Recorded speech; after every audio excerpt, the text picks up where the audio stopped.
Halo semuanya, perkenalkan nama saya Octavian Subel dan rekan saya Rosaria Dinar. Pada kesempatan kali ini, kami berdua akan memberikan edukasi tentang terapi bicara pada pasien stroke. Selamat menyaksikan. Sebelum kita membahas mengenai terapi bicara untuk pasien stroke, kita harus mengetahui dulu apakah itu stroke. Stroke merupakan gangguan fungsi pada otak akibat aliran darah menuju ke otak mengalami gangguan, seperti penyumbatan, penyempitan, atau pecahnya pembuluh darah yang menuju ke otak, sehingga mengakibatkan nutrisi dan oksigen yang dibutuhkan oleh otak tidak terpenuhi dengan baik. Yang selanjutnya yang harus kita ketahui adalah proses terjadinya stroke itu sendiri. Suplai darah menuju ke otak dapat berubah, bisa semakin lambat atau bisa semakin cepat pada gangguan lokal seperti trombus, emboli, perdarahan, dan spasme vaskuler, atau karena gangguan umum seperti hipoksia, karena gangguan paru dan jantung. Faktor pencetus pada stroke non-hemoragik dapat berupa adanya trombus, embolus, udara, dan plak aterosklerotik. Sedangkan untuk stroke hemoragik, hipertensi menjadi faktor pencetus utama. Trombus dapat pecah dari dinding pembuluh darah, terbawa sebagai emboli dalam aliran darah yang mengakibatkan iskemia jaringan otak yang disuplai oleh pembuluh darah yang bersangkutan, edema, kongesti di sekitar area, dan nekrosis. Gangguan tersebutlah yang kemudian mengganggu aliran darah yang menuju ke otak yang akhirnya menyebabkan stroke. Faktor resiko penyebab stroke. Yang pertama adalah faktor resiko yang tidak dapat diubah. Terdiri dari 1. Faktor resiko mayor. Faktor resiko mayor terdiri dari usia lebih dari 65 tahun, dikarenakan riwayat stroke atau penyakit jantung atau penyakit pembuluh darah perifer dalam keluarga. Kemudian, faktor resiko yang tidak dapat diubah yang kedua adalah minor. Faktor resiko minor ini biasanya terjadi di usia 35 hingga 45 tahun, jenis kelamin, dan ras atau bangsa. Kemudian faktor risiko yang kedua adalah faktor risiko yang dapat diubah. Faktor risiko yang dapat diubah dibagi menjadi 2, yaitu mayor dan minor. Faktor risiko mayor yaitu hipertensi, diabetes mellitus, merokok, dan atrial fibrilasi.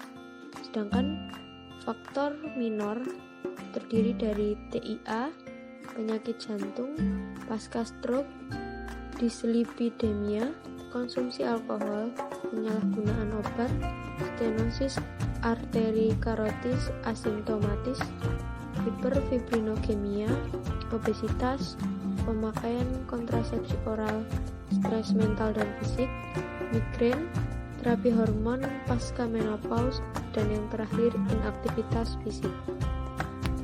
Selanjutnya, cara menangani stroke. Yang pertama, deteksi. Keluhan pertama kebanyakan pasien mulai sejak di luar rumah sakit. Hal ini penting bagi masyarakat luas, termasuk orang terdekat dengan pasien, untuk bisa mendeteksi dini, mengenal stroke, dan perawatan gawat daruratan, dan biasa dikenal dengan istilah time is crime. Artinya, penanganan pasien stroke tahap prahospital penting dan tidak boleh terlambat dengan melalui identifikasi keluhan dan gejala stroke bagi pasien dan orang terdekat. Selanjutnya yang kedua, pengiriman pasien.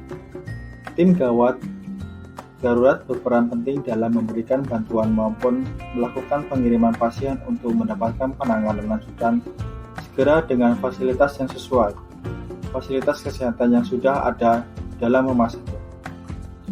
Yang terakhir yaitu transportasi. Penanganan fasilitas ambulans standar untuk penanganan stroke, serta petugasnya yang terlatih dalam memberikan pertolongan pertama pada kegawat daruratan medis juga sangat diperlukan untuk penanganan awal di tingkat pre-hospital dalam penanganan stroke. Macam-macam terapi stroke. Yang pertama, terapi okupasi. Yang kedua, terapi ROP. Dan yang ketiga, terapi alternatif komplementer.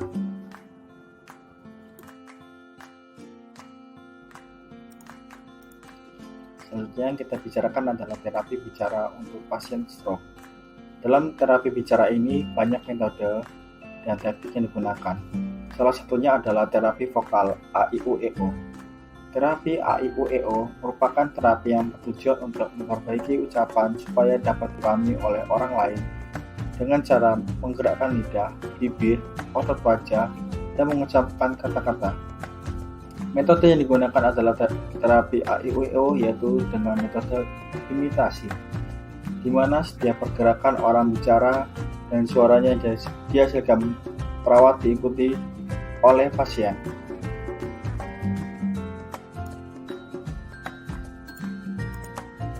Berikut langkah-langkah pemberian vokal AIUEO. Yang pertama, kedua tangan pasien masing-masing berada di samping kiri dan kanan. Yang kedua, ajarkan pasien gembungkan kedua bibir dengan 35 rapat, kemudian gembungkan salah satu pipi dengan udara. Tahan selama 5 detik dan kemudian hembuskan. Lakukan secara bergantian pada sisi lainnya. Yang ketiga, pasien dianjurkan mengucapkan huruf A dengan keadaan mulut terbuka. Selanjutnya, pasien dianjurkan untuk mengucapkan huruf I dengan keadaan mulut dan gigi didapatkan dan bibir terbuka. Selanjutnya, pasien dianjurkan untuk mengucapkan huruf O dengan keadaan mulut mencucu ke depan, bibir atas dan depan tidak rapat. Selanjutnya, pasien dianjurkan untuk mengucapkan huruf E dengan keadaan pipi, mulut, dan bibir seperti tersenyum. Dan yang terakhir, setelah itu pasien dianjurkan untuk mengucapkan huruf O dengan keadaan mulut dan bibir mencucu ke depan. Sekian video yang kami berikan. Terima kasih sudah mendengarkan dan menonton video pendidikan kesehatan ini. Sampai jumpa. Terima kasih.